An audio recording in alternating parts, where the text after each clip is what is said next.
而140方戶型啊，需要18000幾起步啊，而02相比01嚟講咧，同一樓層啦，01就比02咧每方係貴500左右。主要原因就係咧，02前面呢度仲有個建築嘅，邊嘅話佢就望翻園林啦，而且前面冇嘢擋噶嘛。北邊咧都係望翻小區，而01北面咧就真係望路啦。但其實總價都係差7萬嘅啫，首付相差1萬嘅啫。而且01專梯專戶，呢個空間雖然公用，但係咧都等於你自己用噶啦。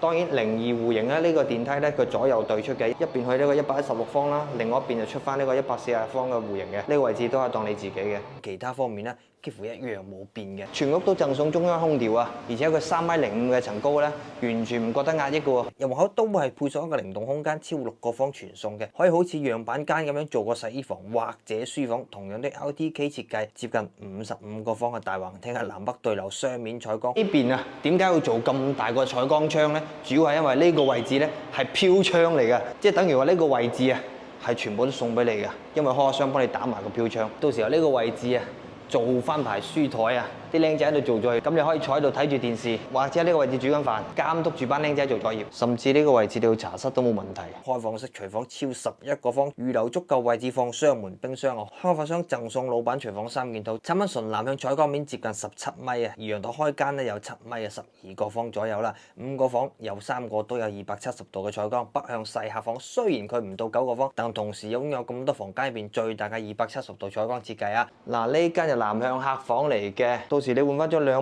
米床頭櫃拍翻去，因為呢個位置飄窗嚟嘅，開發商交樓俾你嘅時候已經幫你打咗噶啦。